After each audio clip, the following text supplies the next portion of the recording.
Hello ಎಲ್ಲರಿಗೂ ಶುಭೋದಯ. ನನ್ನ ಯೂಟ್ಯೂಬ್ ಚಾನಲ್ಗೆ ಮತ್ತೊಮ್ಮೆ ಸ್ವಾಗತ. ಸೊ ಇವತ್ತು ಆ್ಯಕ್ಚುಲಿ ಊರಿಗೆ ಹೊರಟಿರೋದ್ರಿಂದ ಬೇಗ ಬೇಗ ಎದ್ದು ಬೇಗ ಎಲ್ಲ ಕೆಲಸ ಆಗಿದೆ. ಸ್ವಲ್ಪ ತಿಂಡಿ ತಿಂದ್ಕೊಂಡು ಪ್ಯಾಕಿಂಗ್ ಮಾಡೋಕ್ಕಿದೆ, ಎಲ್ಲ ಮಾಡಿಕೊಂಡು let's go.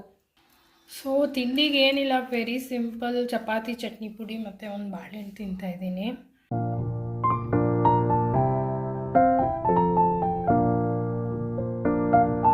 So obviously location shift ಆಗಿದೆ, ನೀವು ನೋಡ್ತಿರ್ಬೋದು. ಅಮ್ಮನ ಮನೆಗೆ ಬಂದಿದ್ದೀನಿ.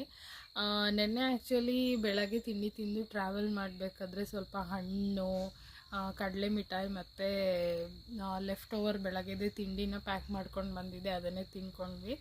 ಆ್ಯಂಡ್ ನೆನ್ನೆ ನೈಟು ಬಂದು ಅಮ್ಮನ ಮನೆದು ಉಪ್ಪಿಟ್ಟು, ಮೆಂತ್ಯದಿಟ್ಟು, ರೊಟ್ಟಿ ಇದೆಲ್ಲ ಚೆನ್ನಾಗಿ ಬ್ಯಾಟಿಂಗ್ ಮಾಡಿದ್ದೀನಿ. ಈಗ ಬೆಳಗ್ಗೆ ಎದ್ದು ಫ್ರೆಶ್ ಆಗಿ 1-2 ಲೋಟ ನೀರು ಕುಡ್ದಿದ್ದೀನಿ ಅಷ್ಟೇ, ಇನ್ನೂ ಏನೂ ತಿಂದಿಲ್ಲ. Very excited to be in my mother's house.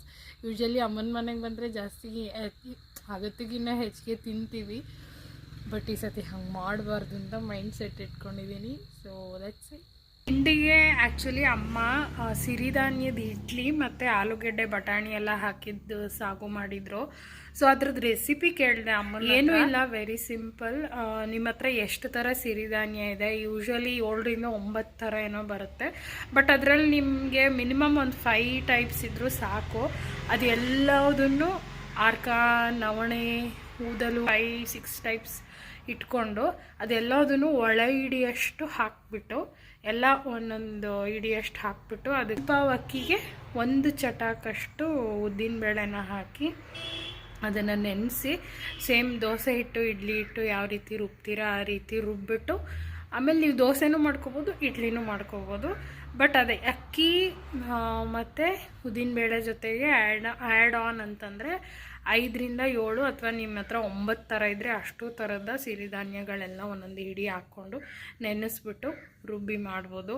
ತುಂಬ ಟೇಸ್ಟಿಯಾಗುತ್ತೆ, ಹೆಲ್ದಿ ಕೂಡ. ನಿಮಗೆ ತುಂಬ ಹೊತ್ತು ತನಕ ಹೊಟ್ಟೆ ಹಸಿವಾಗೋದಿಲ್ಲ, ಸಾಕಷ್ಟು ಹೊಟ್ಟೆ ತುಂಬ್ದಂಗೆ ಇರುತ್ತೆ. ಓಕೆ ಗೈಸ್, ವಿಡಿಯೋ ಇಷ್ಟ ಆಗಿದ್ದರೆ ಪ್ಲೀಸ್ ಲೈಕ್ ಮಾಡಿ, ಶೇರ್ ಮಾಡಿ, ಸಬ್ಸ್ಕ್ರೈಬ್ ಮಾಡೋದನ್ನು ಮರಿಬೇಡಿ. ಹಾಗೆ ನೆಕ್ಸ್ಟು 2-3 ಡೇಸ್ ಸ್ವಲ್ಪ ಬ್ಯುಸಿ ಇರೋದ್ರಿಂದ ಫುಲ್ ಫಾರ್ಮ್ಯಾಟ್ ವಿಡಿಯೋ ಹಾಕೋಕ್ಕಾಗದೆ ಆದ್ರೂ ಯೂಟ್ಯೂಬ್ ಶಾರ್ಟ್ಸ್ ಮಾಡಿ ಹಾಕ್ತೀನಿ. So please watch out for that. See you soon, bye.